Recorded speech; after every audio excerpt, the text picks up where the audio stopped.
欢迎电视机前的观众朋友走进天津卫视的大型情感节目《爱情保卫战》，来看看今天请到的几位情感导师是谁？他们是情感导师于波红老师，欢迎；情感导师瞿伟老师，欢迎；相声演员曹鹤阳老师，欢迎；情感导师莎娜老师，欢迎。接下来的时间呢，就让我们一起分享几位老师的人生智慧，看看他们如何帮助我们的嘉宾朋友走出他们的情感困惑。来了解一下这对嘉宾的基本情况，各位请看。我们年少相爱，结婚5年了，他没有一份正经的工作，所有开销都是由我承担，还总是嫌我胖，我十分的失望。结婚5年，他都没能生一个我们自己的孩子，劝他减肥是为了他好，他却不懂我的良苦用心。我不知道他还爱不爱我，我很注重仪式感，但是他从来都不记得我的生日，更不会关心我。我不是天生冷漠，结婚这么多年，我觉得我们之间的亲情多过于爱情。有请这对夫妻，有请。冯先生31岁，来自哈尔滨，自由职业；佛女士28岁，来自哈尔滨，电话客服。有请。欢迎两位哈。你好。结婚多少年了？结婚5年多。但是好像认识很多年是吧？对。认识多少年啊？我俩加上认识到现在将近10年了。在哪儿认识的呀？10年前？在我姑家。她是我姑父家的侄女，完我是我姑的侄儿，我是上我姑家玩，完了之后我俩认识的。后来有一次吧，他父亲和他母亲吵架，那时候吧就当一个小妹一样的嘛，帮他出一出主意。那天晚上我俩打了3个多小时电话，第2天就是顺其自然的，就是成他女朋友了，然后就结了婚了。对。婚后生活幸福吗，姑娘？哎呀，我俩现在可能是在一起时间久了，他。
我要干，那我就指定会去干。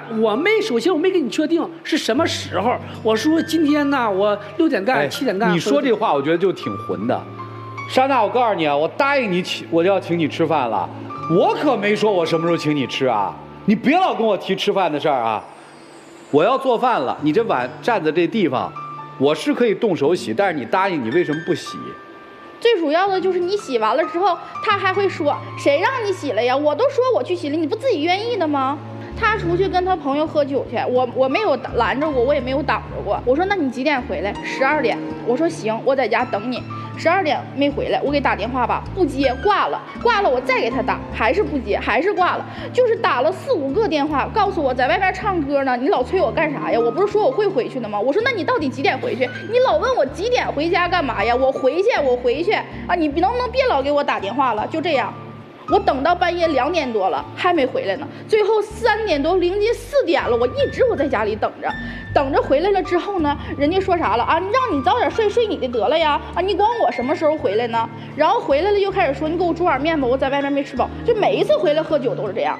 我出去吃个饭，或者我是出去下一场啊，洗个澡也好啊，唱歌也好，我不知道他们会什么时候结束，我只能说一个我预计的时间，我没有拿个牙签指你眼睛上，你必须等着我或者怎么样的，我没说过这话，就是家在那儿，床也在那儿，你随便睡。这话就凉薄得很呐。他睡了，谁给你煮面呀？我回家我会自己煮。那我有可能我就自己煮了，或者就是不吃了啊！以后别犯贱给他煮面啊，多余。他根本就是不杀下心来，就是去挣钱去工作。他总嫌弃我说我胖，然后说我也不知道减肥。我同龄的人，我的朋友，我的发小，人家孩子都满地跑了，咱俩到现在了，连一个孩子都没有呢。啊，你一点你都不为我们俩以后考虑。但是我减肥，我哪有那么多的时间和精力啊？我们俩的现在日常开销是我占大头的，基本上我俩的房贷和所有的这些饥荒都是我在还。他呢，就是每个月就是挣的钱不够他自己花，我每个月还得给他拿个3头500的。他就是怎么说呢？大钱不算，小钱算，所有大钱吧都在他身上出。哎，我这月，哎，我大钱我出多少了？哎呀，这就是我的。但是轮到我这儿呢，就是啥呢？哎，今天30，明天50，后天100。哎，这小钱啊不算。完之后这就，哎呀，这你一个月这你也不挣钱，这那这的，就啥都来了，知道吧？想要娃吗？想啊。谁的问题啊？他。医生确定了？对。需要做什么改变吗？对，要减肥加上就是调理，因为是多囊。那你想要娃吗？我不确定。你可以说我不想要，都没关系。如果你们的婚姻里没孩子，你还跟他继续过吗？说句实话吧，那个既然主持人你问到这儿了，毕竟吧，老话说得好，不孝有3，无后为大。不管是说，别拿老话说，我就问你，没啥。不管姑娘小子吧，得有一个。要是说实在不行的话，也许就会选择另一个更合适的。不，这不就完了吗？核心矛盾在这儿吗？还谈什么其他的呀？没孩子不就不跟他过了吗？对不对？对，这毕竟吧，也不是说1年2年了，在一起也这么长时间了。这不就他态度其实非常明确，就是不过了呀。不是主持人，你这话说的就不对了。我这态度没有说那个不跟他过了或者怎么样的。我要是说想直接不跟他过了，那今天就没有必要来到咱们节目了。你的意思就是因为你要跟他过，所以来到我们的节目了，对吧？对。确定哦？对。确定并肯定哦？确定肯定。他要跟你好好过，姑娘。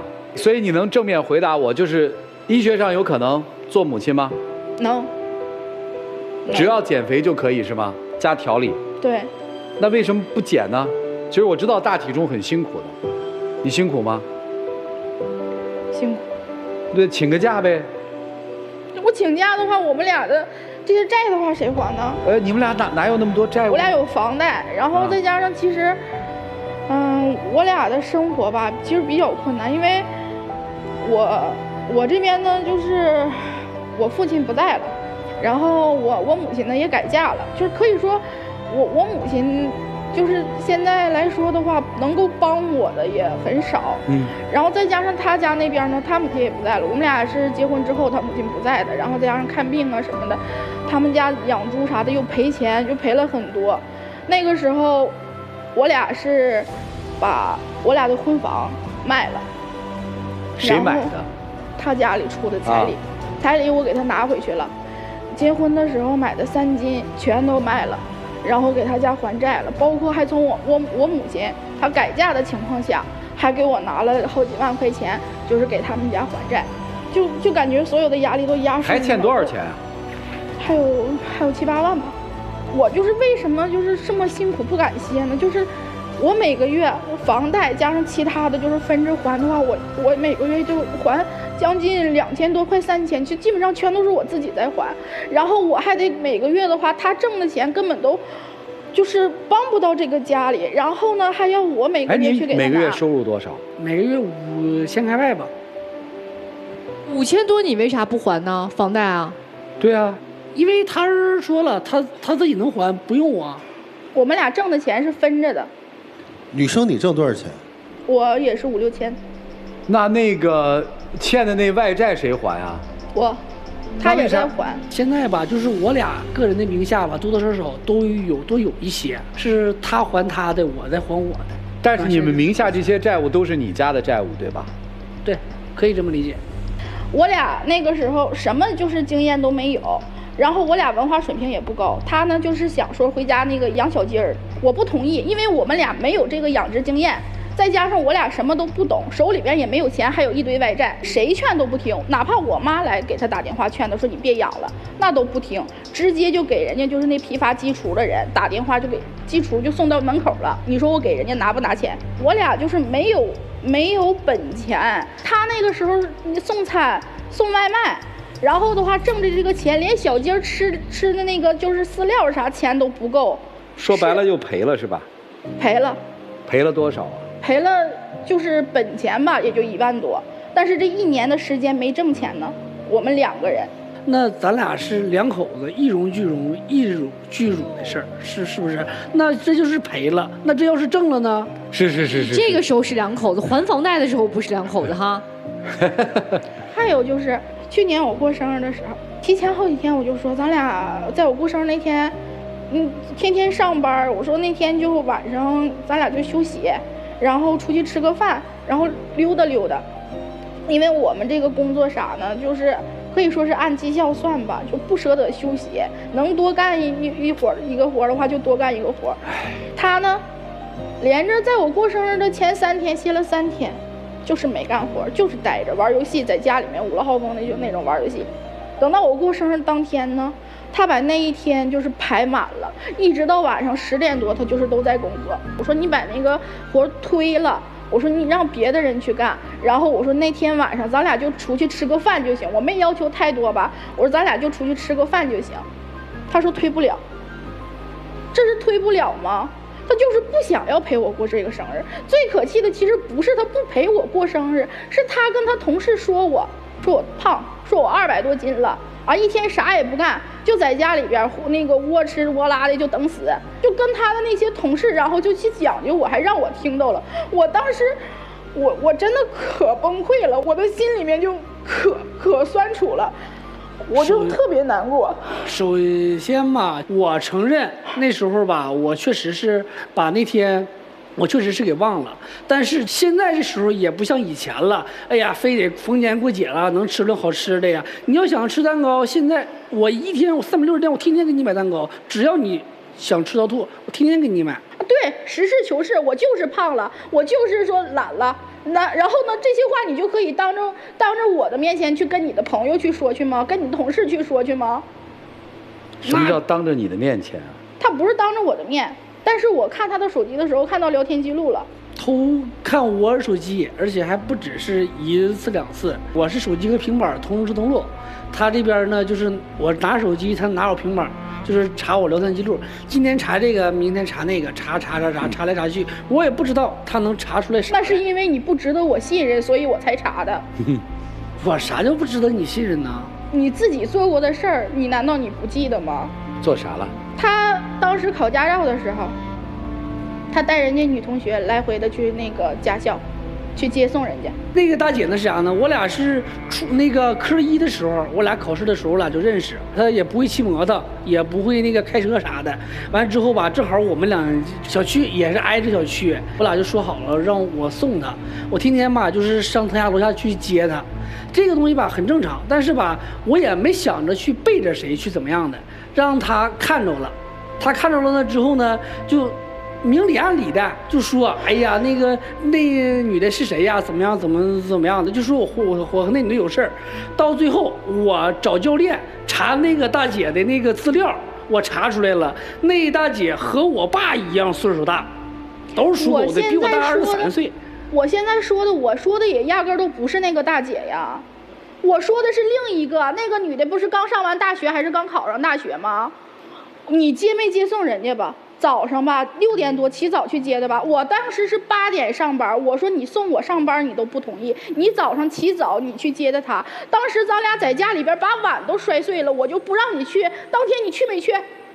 我承认我是去了，但是人家那个时候我们教练也说了，你们都没去考过试，你们这批学员他去考试去了，你们那这些学员呢要是说有时间，那你们呢就是可以去参观一些考场，熟悉一些场地。所以吧那时候我们都已经是说好了的。那咱俩在家吵架吵的都周桌子了，都要直接要不过了，要离了。你都认可去接他去。你看考场1年365天，你那驾照考了多久？就非得当天去，当天要接他要送他是吗？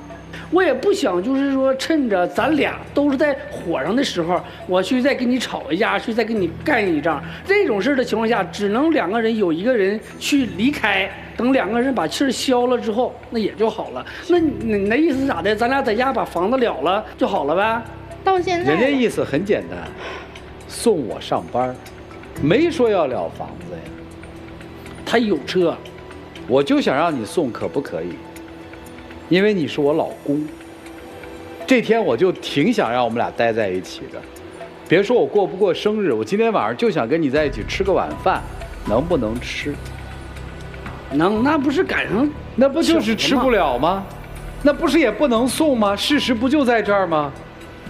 咱不狡辩，不诡辩，不爱了就是不爱了，不喜欢了就是不喜欢了，咱把它说出来不丢人啊。而且你今天来要干嘛呀，姑娘？我也就是不知道我俩到底应不应该在一起。啊，你要问这个呀？那你问问你先生呗。你妻子问说咱俩到底要不要在一起啊？说实话，我倒是想在一起啊，只要就是说生一个了之后，你吃的再胖或者是怎么样，你再不锻炼，那也就那么地了。所以维系你们婚姻的是要生个孩子，是这意思吧？你直接说不就完了吗？可以这么理解。啊。这个我刚才最开始的时候就听到了一句话，然后一直这很精彩很激烈，所以我没打断。刚才这个女方说了，您问到要不要孩子的问题上，她回答的是不确定。那通过听这些以后，你这不确定是基于什么理由呢？是好，第一个就是有可能是因为减肥很辛苦，调理很辛苦。第二点呢，就是生活压力太大，需要还的债务太多，没有时间。第三点就是可能2个人沟通有问题，你觉得你们2人婚姻要孩子会以后成为一种枷锁、一种负担，是基于哪方面，还是有别的原因？就是他现在给不到我最想要的就是信任，他给不了我这种信任。说白了就是我不能给他生，我给他生这件事儿我不确定，是这意思吧？如果是一个让你充分信任、觉得有依靠的男人，你是愿意的，是吧？对。因为他能够允许一个女人在我的面前说，就是当着他知道我在家，他们聊天的过程当中，他说：“春哥，我现在有了你的孩子了。”然后他说呢：“那你就生下来呗，你抱回来，我媳妇儿都能给你伺候月子。”什么人说的这么精彩？就是他接送的那个大学生。啊，就是吧，这个事儿那只是说是在一起开个玩笑，而且还并不是说我2个人在聊天。我们那时候是有一个小群，那群里边有5、6个人，成天在一起练车，在一起都挺好的。啊，完了之后呢，我们练车这5、6个人怎么就有人怀孕了呢？不是，就是说开个玩笑。这玩笑，我们一个女大学生未婚跟一个已婚男人开玩笑说：“哥，我有了你的孩子了。”他有病啊！他连男朋友都没有，那个时候。就这么说吧，他要是说真有了，是我俩的话，他也不会当着那么多人的面去说。我觉得你头里边，咱暂且理解成这成年人的玩笑啊，暂且理解成你后半句对他绝对是一种侮辱啊！为什么我媳妇能拿来给你坐月子来？凭什么呀？你在一个小群里一块学车，这些朋友认识几天？好几个月呢。是好几个月。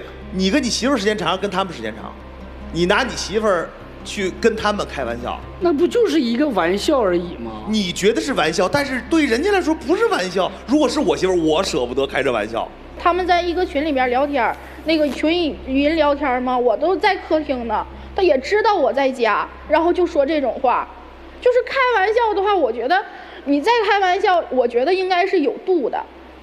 但是他就告诉我，就只是一个玩笑。要是真实的话，我怎么可能我们会让你知道呢？对呀，好话不背人，背人没人好话。你知道这个什么叫羞辱吗？你羞辱了他，你羞辱了自己。不在于你做没做这件事儿，我没法考证你这件事儿做还是没做。你可能不理解这个，就算了吧，他对我现在就是你不用再说了，姑娘。其实你越说越卑微嘛。现在其实进入到一个死循环，大家发现没有？特别有意思的死循环。男生说有孩子咱还能过，对吧？对。没孩子这就差不多了，是吧？对。你看他认这个。女生说你这个态度我怎么会给你生孩子呢？所以不会给他生孩子。那所有的导向逻辑上面说不就是要分开吗？对不对？我倒是至少到现在我倒是没有过这个想法。我也是说你可以没有，但是他可以有，对吧？人总要觉醒嘛。姑娘，我想问几个问题啊，就是自己过不香吗？压力也没有那么大了，也不需要受那么大的气了，不香吗？就是我俩在一起的时间可能是太长了，我有的时候也有过就是不想跟他在一起的时候，但是有的时候他又会对我很好，我就又心软了，然后就继续跟他在一起生活了。你以前一直这么胖吗？也不是，就刚开始跟他结婚的时候没有这么胖。后来是什么原因呢？咋说呢，就是一个恶性循环吧，有生病了是多囊，然后这个病吧就会越来越胖，然后再加上，所以你现在的这个胖是一种病态的胖，是吗？对，医学上确实能生哈，能，但是需要减肥，大概要减多少？还得减70、80斤吧。所以他没有动力嘛。就一个男人这样对他，他怎么，你就想嘛，他怎么可能有动力替你减肥嘛？就是为给你生个孩子而减肥嘛。因此你想要孩子，你加倍对他好啊。再一个就是咱说减肥这个事儿，也不只是说非得要孩子，或者说怎么样的。那你说那窈窕淑女，君子好逑，是不是？那哪个？那你说他这样，他就是一点他也不自觉。本身吧，就是说人这个东西一旦胖起来了之后，各种的什么毛病他都会有。我也是说为他好。行，哎，我跟你说，今天这个叫难得一遇的让人生气。啊，我也没，而且现在，你别而且了，我现在听你说话其实最生气，真的，就你每数落她一句，我都觉得这姑娘怎么就不能好好的爱自己？你每说一件这个事儿的时候，我就想，怎么这个姑娘自尊就这么低？你能理解到我说那话的意思吗？来吧，各位老师，看你们能帮到这姑娘吗？让我们一起进入丘比特问卷。博宏兄，结婚5年，生不了孩子，这确实是一件非常遗憾的事情。您刚才也表达了，你内心是渴望有一个自己的孩子，对吧？对。其实，对他现在或者在最近的将来能不能生孩子，你是失望的，你是根本不抱幻想的，对吧？对。你刚才说没有嫌弃他，但是今天在这个现场，你对妻子的嫌弃和抱怨都是写在你脸上的。您的一切的行为都是反常的，你心中很清楚，你为什么要这么做？破罐破摔，你就是要用这样的行动、这样的举动，让他死心，让他绝望，让他提出离婚。你是很清楚的，因为你的一切的做法都是违背逻辑的，违背常识的，有一些是违背公序良俗的。一个男人，我们可以自私，但不能不善良。你今天透出的、折射出的太不善良，所以这位妻子最后说你一句话，与其这么卑微痛苦，不如主动选择逃离这场婚姻。谢谢。徐总，你觉得这个男人，你眼前管他叫老公，这个男人爱你吗？他有的时候对我也很好。傻。第二个问题，他想和你有一个孩子吗？想。真傻。第三，你觉得他什么时候会跟你说咱们离婚吧？你觉得？哦，他不会。对。你真是太傻了。你要不就是真傻，要不然你就不要自己的尊严。我来告诉你，他什么时候会跟你说我们拜拜吧？就你帮他们家还完那7万多块钱饥荒的时候，你以为幸福来了？你以为压力没了？我告诉你，那会儿就是你丝毫没有利用价值了，那会儿他绝对会离你而去。你说是不是？你看你说这话吧，就是弄得吧，你以为所有的人都跟你老婆这么傻吗？你做的那一件件一桩桩的哪件事情，有一丝丝的爱的？我们都不能说爱，因为这侮辱这个爱的这个字儿。有没有一丝丝的良心？无情、无耻，你忘恩负义。他精心的想让你和他过一个生日，3天前就提醒你，你百般不去实现他这么一个小小的愿望。你跟一起学车的人都能一起吃饭，你不愿意跟他去过生日。你能6点钟就去送一个女大学生，你不能8点钟送她。你敢在这个群里这么侮辱她，你敢说那些话，你有良心吗你？姑娘，你觉得你该醒悟了吧？你要不要醒悟？你身边没亲人了，你这么缺爱啊？你求啊，你跪在他面前啊。你但凡在这个男人心里稍微有那么一点点的位置，他都会心疼你的。你看他现在，跟他有什么好说的？跟他有什么好过的？过一天都是折磨，过一天都在作践自己。你当然要减肥了，但不是为他，不是要跟他有一孩子，是为你自己，对不对？你要健康，你要发光，你不能这么卑微。要让别人能够看得起、尊重，先得爱自己，先得看得起自己。你自己就在尘埃里面，听懂没有，姑娘？就这样。曹老师，我有点不知道怎么说了。这个跟姑娘说吧。对，刚才我问一个问题，刚才曲总说到一半的时候，你刚才说，你看你这话说的，你刚刚往下说就被打断了，没让他说下去，对吧？你想说什么？就那句。他说这话吧，就是说，本身吧，我就有一种想要，就是说急眼的冲动，你知道吧？哪有就是说上来就是乱八七糟的把话说的那么绝的？哎呀，又是说什么利用啊，又是怎么样的？他就是利用你还这个饥荒，完了还完了之后，你就可以吐出那这样啊，好，我明白什么意思。那你觉得你平时跟人说话沟通，你绝吗？不觉挺好的。你给人留余地吗？就是说你说话之前你动过脑子吗？动过呀。啊，别敏感的咱不提了啊，咱就说你刚才在最开始两个人介绍的时候，你的对话动过脑子吗？我说什么了？比方说第一条就说洗碗这件事儿，你说啊我都答应你了，是不是你说的？对啊。然后紧接着他帮你们家还饥荒这事儿，人说为什么你不还让他还？你说了啊他都答应我了。你觉得这种前后的反差态度，你觉得是对的吗？你自己，你不用回答我啊，你自己想一想。我说话没有那么极端，我是想让你自己想明白怎么回事，我是引导你一下。还有这个姑娘，我跟你说啊，我忠言逆耳，不见得非得说这个要孩子。不见得非得如何，但是我真的发自内心的建议你，咱咬咬牙，为了自己，咱减肥，调理那都是顺其自然的，先让自己自信起来，先饱满起来，让自己整个人能有阳光，然后再说别的，好不好？我说完了。哎，谢谢曹老师，珊娜老师。就是两个没有底线的人，一个是坏的没底线，一个是不自爱的没底线。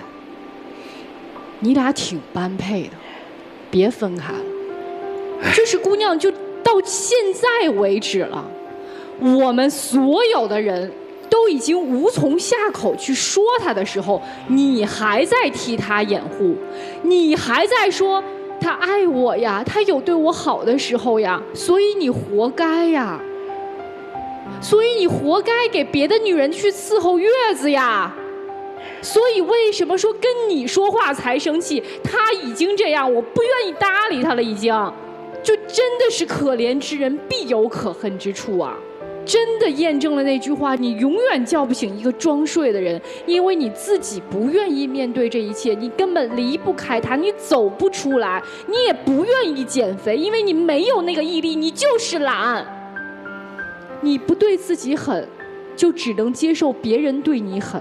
你如果不自爱，你就只能接受别人不爱你。他现在不仅不爱你，他是百般的厌烦你、嫌弃你。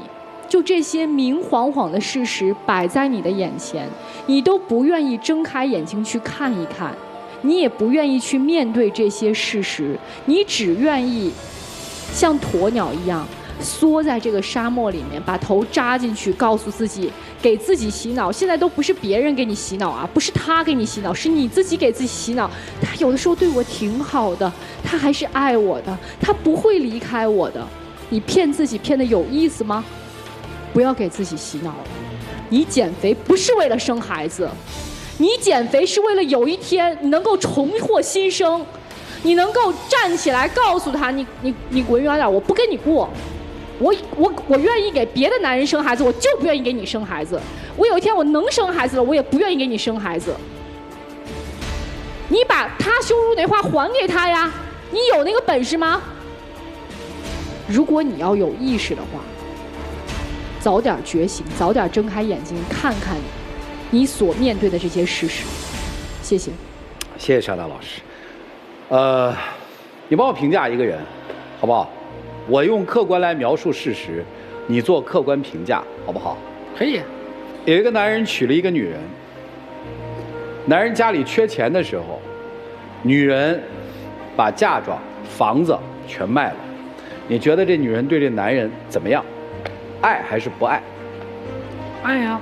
后来这个女人生病了，生病之后，这个女人变得捏捏傻傻。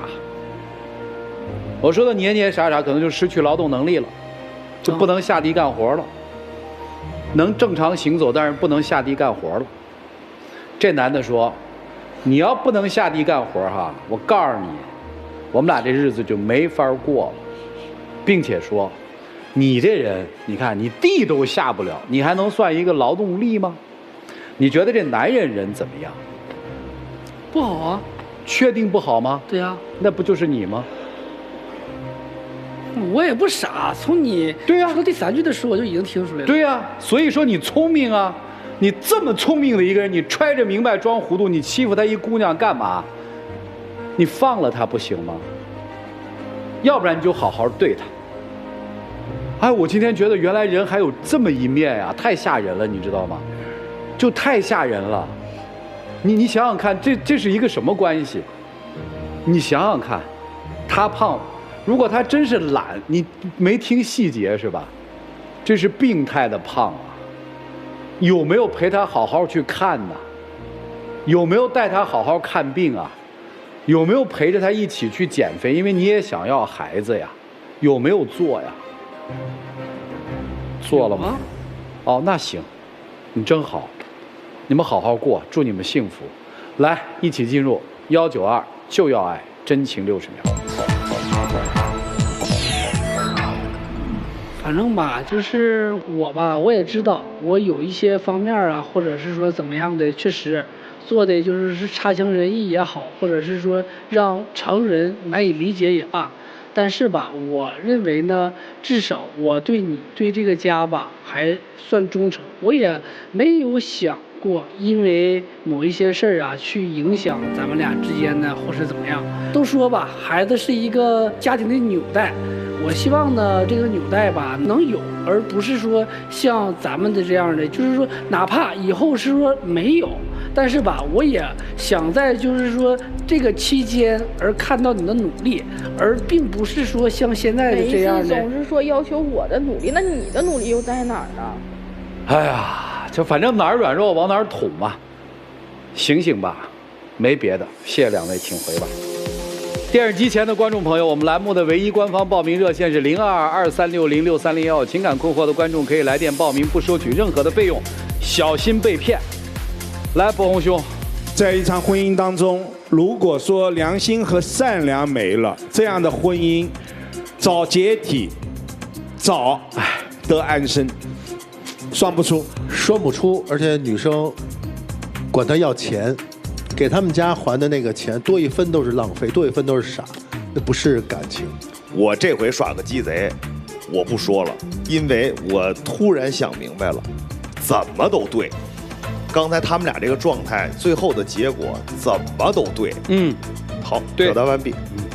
叫不醒他，我觉得他俩就这么下去了。行吧，咱们看看人自己的选择是怎样的吧，请开门。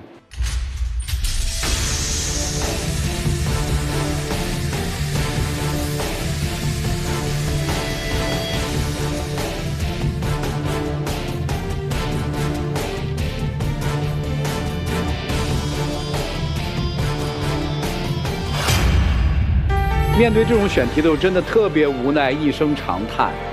所以核心是什么？我们要遇到一个善良的人。当你发现一个人连基本的善良都没有的时候，请你尽早的远离。来，了解下一对嘉宾的基本情况，各位请看。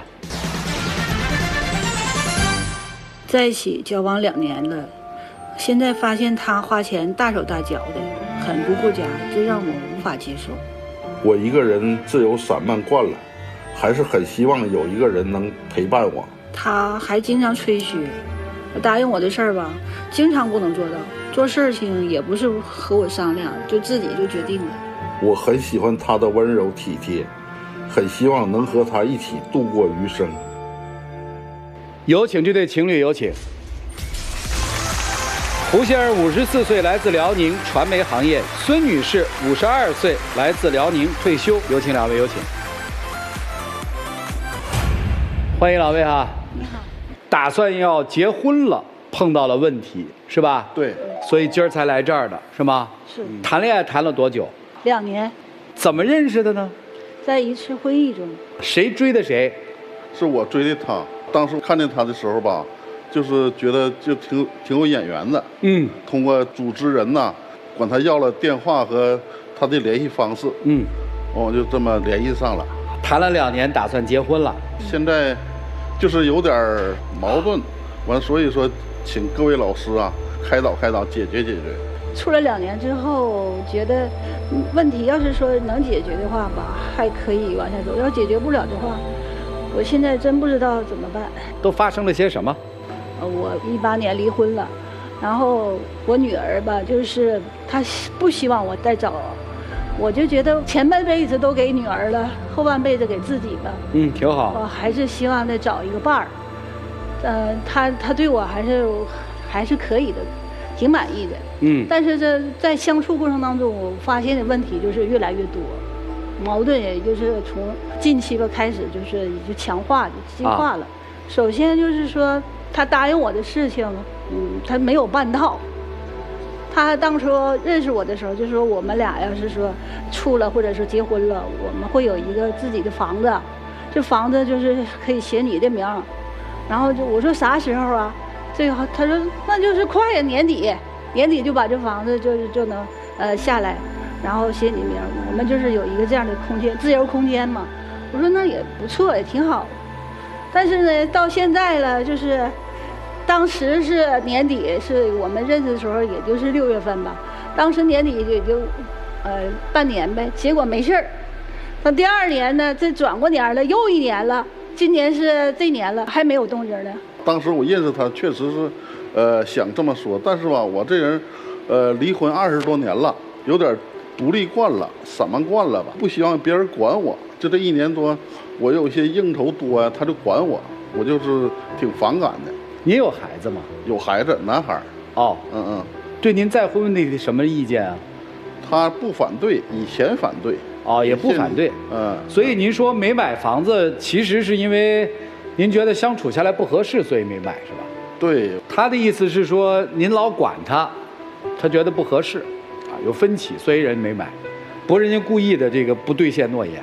我管他吧，是我为他好。另外就是在健康问题上吧，我非常重视。他有挺多生活习惯，还有消费观念都是不适合过日子。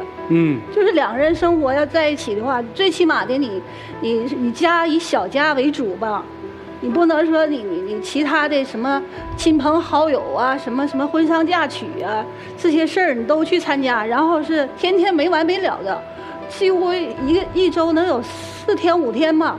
我跟他在一起，我的想法就是很简单，我要找一个伴儿，就是我在干什么的时候，我们工作或者生活都是有商有量的，然后我就是希望他能陪着我，干什么事儿都陪着我。然后结果呢，他出去的时间比我多，而且他出去的时候除了喝酒就是抽烟，这种情况下我非常反感。有时候我想带他去，他去过1、2回以后就不去了，我也觉得我很没面子。您是爱喝酒？因为喝30多年了，也抽烟。他其实不抽烟，我当时见着他认识他的时候吧，他不抽烟，我觉得挺好的，喝点少喝点没事儿。但是他在喝酒的过程中，吃饭的过程中，他喝到一定量了，他就抽烟了，他就是拿烟就要了。别人给他也接，就从来不拒绝，不会拒绝。我说这种情况你就不抽呗。理解。有些人就是平常1颗不抽，酒一喝多就来2颗。您这体重应该有一些基础病吧？有一些，但是就是这些年吧，酒局啊、饭局也太多了，就造的熬夜各方面。您没打算减酒局、饭局什么的？这个主要是也不好说拒绝，好面子的。对，生活习惯也不太一样。还有什么不合槽的呀？矛盾啊？不合槽的就是说，他这个健康和消费啊，我们都50多岁了。后一半就拼的就是身体。你身体健康了，你什么都有了。如果身体不健康，你有再多的钱、再多的朋友都没有用。是啊，这是就是说我做我这个工作，可能也是我喜欢中医，我也学了一点，然后我就给他刮痧，拿刮痧板。你还说那是按摩呢？那是按摩，他给我脑袋都整破了。他觉得我学的没用。所谓消费观是什么呢？他出去的时候吧。消费的都是非常高的，一天能有4次，连续4顿。这次早晨10点或者是中午吧出去连着喝，喝完1顿再来1顿。他说没事儿，这一顿没喝好，下一顿我再请。你们别管啊，都我自己来，我消费。这最多的能到凌晨半夜1点，凌晨1点多。以前就自己太独立太惯了，对吧？他管的我不知道对不对。但是我觉得他挺苛刻的，我说何不还不自己呢？那不行啊！你说你原来是自己，你现在就是我跟我在一起生活，你怎么的也得考虑我的感受吧。另外，你消费的时候请客，真是婚丧嫁娶、生日，就是什么都去，没有不去的，没有拒绝的。是不是跟他在一起觉得他花钱如流水呀？哎，对，就是花钱太浪费，我接受不了，因为我是很节俭。比如说我们吃饭的时候点菜就点2个菜，我就够了，吃的挺好的。他不行，4样，4个5个的，挨个都尝上，还吃不了，撑的也挺难受的。另外他请客吧，你就是该请的请，我也不是说特别抠，你就是说你节制一点，或者说计划一点，有计划吧。他没有，就到那个劲儿兴头上了，酒过了之后喝完，他就没有数了，或者是说就是属于逞能，或者不知道兜里的这个多少钱都不知道了，就断片了。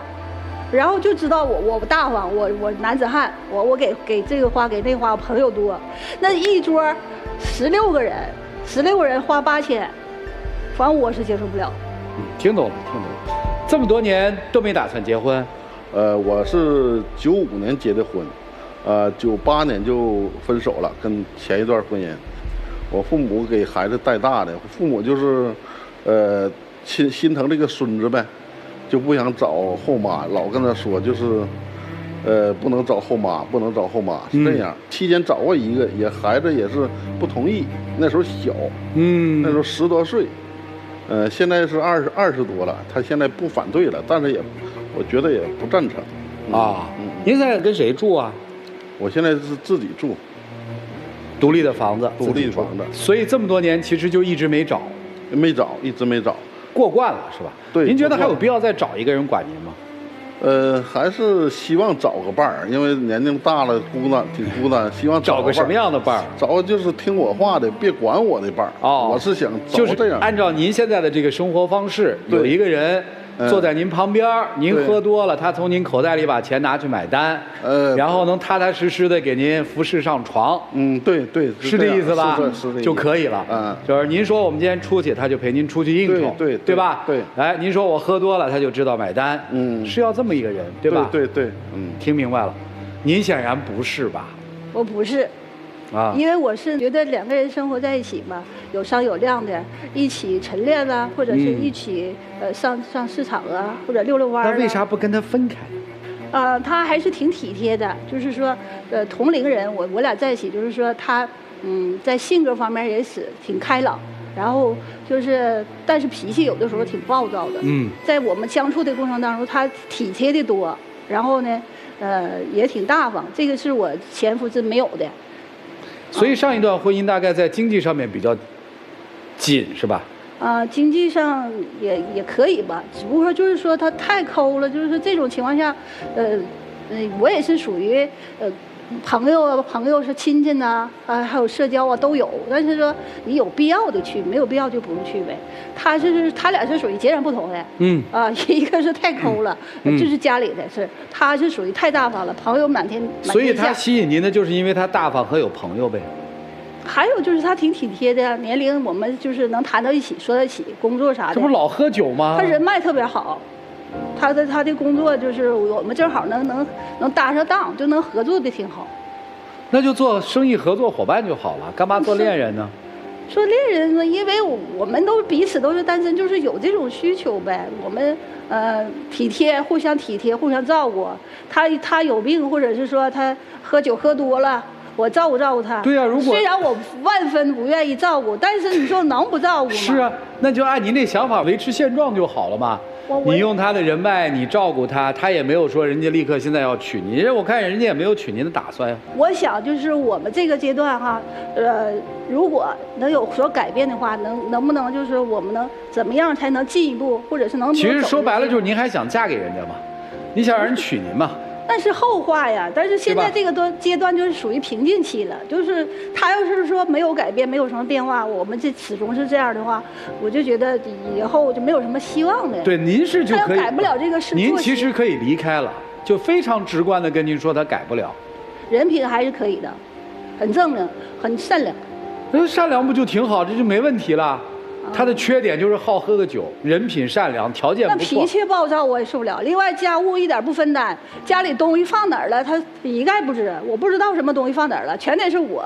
我这么大岁数，我也有头疼脑热不舒服的时候。那你全来我。这不就说明您找错人了吗？那是，那这样的话，还没有什么希望了。我觉得也是。您到这个岁数，现在这么喝酒，您没意识到是个问题吗？没有，跟没有。您基础病都是些什么病啊？就是血脂、血糖都高啊，血压也高啊。吃药吗？有时候吃。就突然有一天早上起来以后，那就动不了了，就。对。这您怕不怕？怕，当然怕。然后这还好，就害怕这个了，还站不住了，得坐在轮椅上。您怕不怕？怕。那您还喝呀？还这么喝呀？完了，当时就想不到那些了，就是我没什么要说的了吧？就是我只能拿这个吓唬住您。您不怕失去对面的这位女士吗？怕也怕。我看您是真不怕。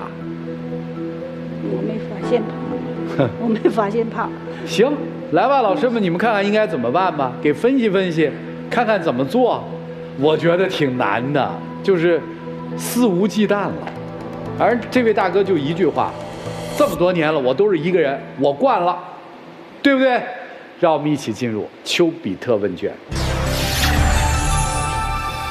2年恋爱，在大姐眼里还能看到大哥身上还有些优点，但是在大哥眼里，只剩下您身上的缺点了。他其实刚才态度已经很明晰了。大哥，我请问，您当时承诺给他房子，我为什么不给了？因为我看到他身上很多的缺点，对，他不适合我。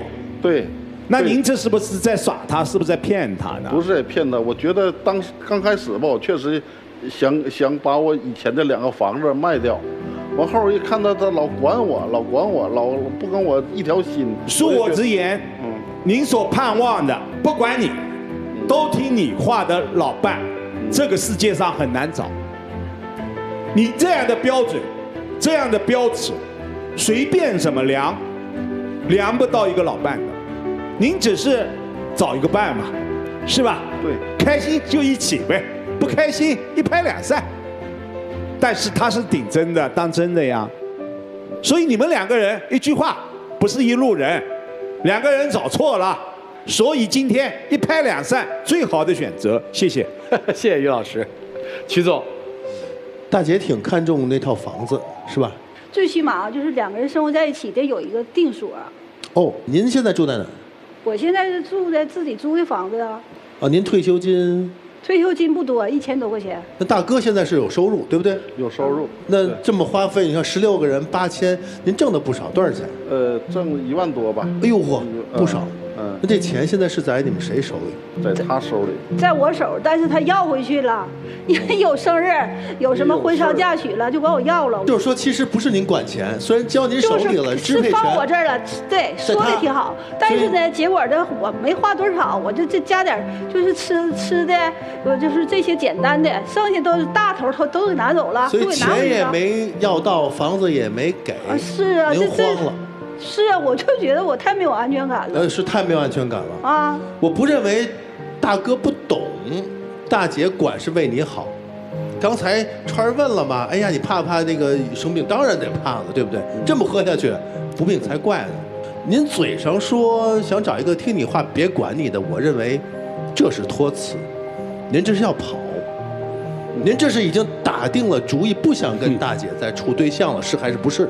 他有时候太苛刻了，不让我去跟朋友在一起聚会啊。他认可你，可是人脉多、大方、仗义，对不对？对。但现在管你是为谁好？是不是怕你连续喝酒对身体不好？是还是不是？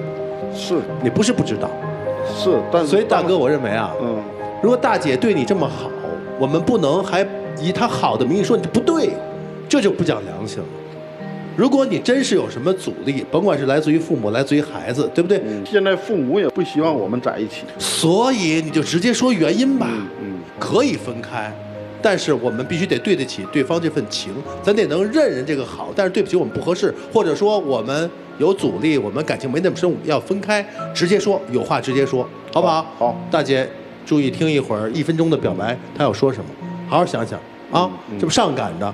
不是买卖。谢谢曲总，曾老师，就是我跟曲总想的差不多，就是我不太重视这个就是房产呀，还有这个钱的问题。我更在意的是这两个人之间沟通的和谐性。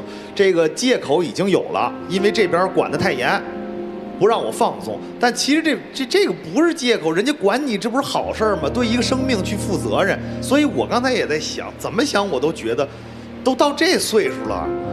这因为他管得很严，我就觉得不开心吗？肯定不是这原因，我觉得肯定还有别的原因。所以说我想的一样，您也等那1分钟吧，您看到底能说出什么来？我觉得坦诚一点的把自己的想法说出来，是最好的结果。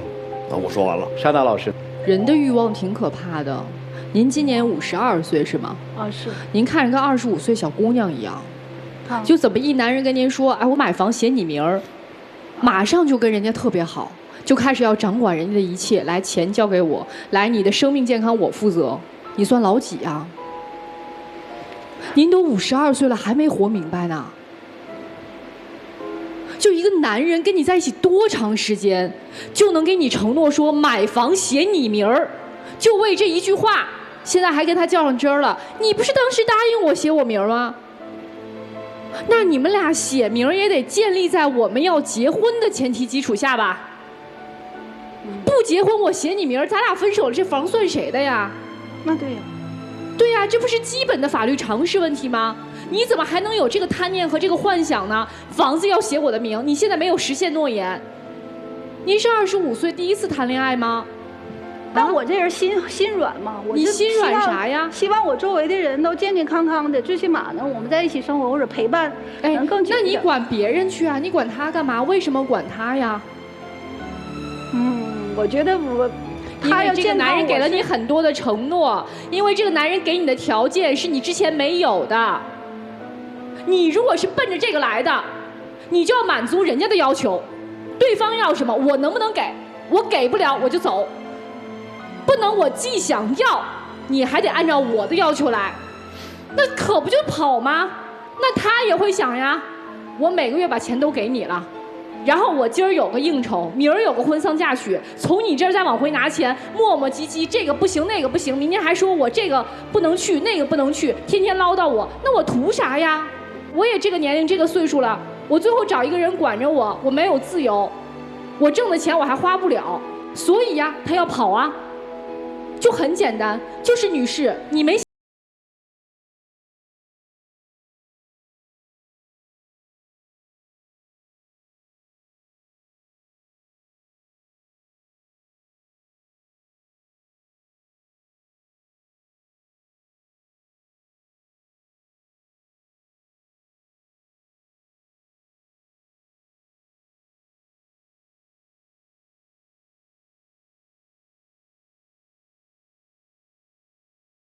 观点啊，人这一生啊，健康最重要。对，您这样憋屈下去、忍下去，最后伤了您的健康，拿着了1个月1万块钱，有什么用呢？对呀，对吧？对呀。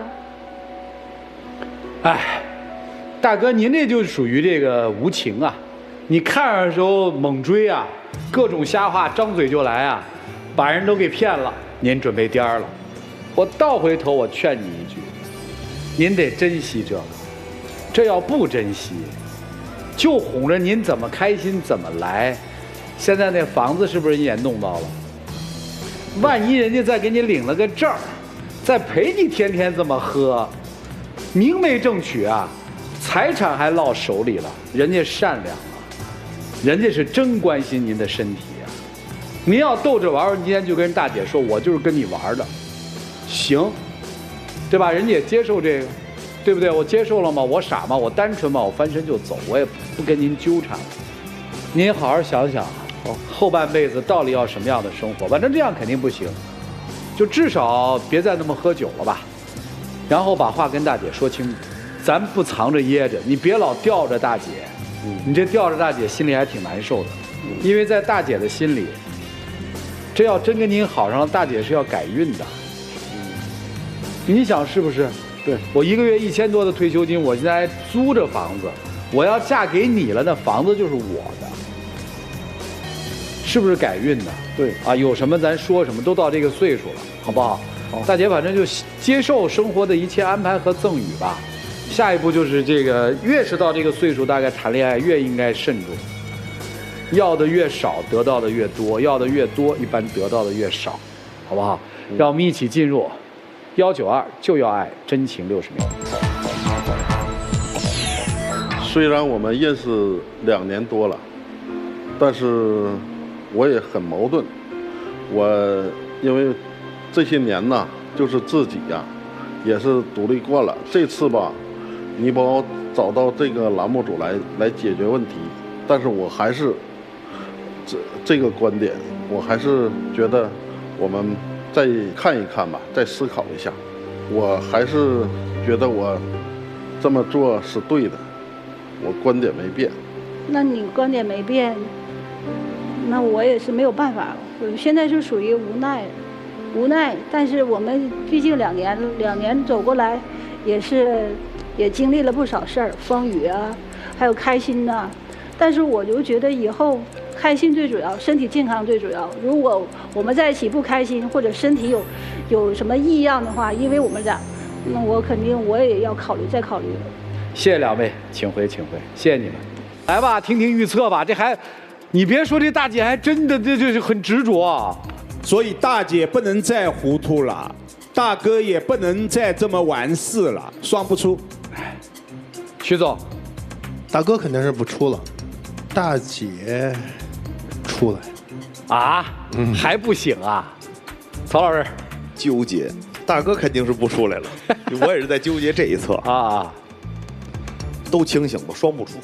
大哥那就属于心意决绝，你发现了吗？天天来这儿，我没什么好说，我就这么多年的习惯，对吧？珊娜老师，他不愿意为一个这样的女人改变，他能改吗？他也能改。这个女人得起码让他每天愿意和他再待在一起嘛。所以我觉得双不出吧。双不出。对，他应该也明白了。好，我们看看他们自己的选择是怎样的，请开门。大哥肯定不出嘛，我就比较期待这边的结果。